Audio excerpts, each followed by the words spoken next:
sugar packet or something and put all of your water bottles there so that each time you reset it, it is set up in the same distance. Now, what you're going to do is one partner will be back here to move the pins out of the way. The other partner will be bowling. You have 2 chances to try and knock down all of these water bottles. Let's see if Ms. Boring can do it.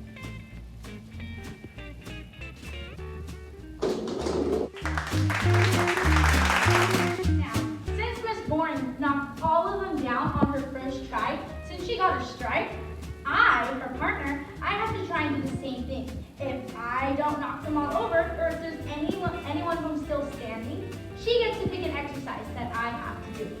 Let's see if I can get a strike right now.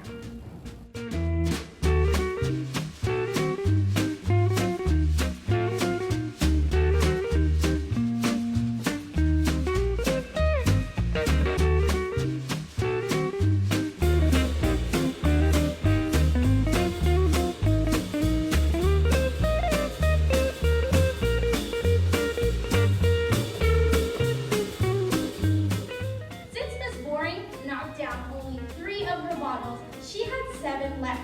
That means I have 2 chances to knock down more than that. So if I knock down at least 4 water bottles, that means I win that round, and I have to pick an exercise for her to do. Let's see if I can do it.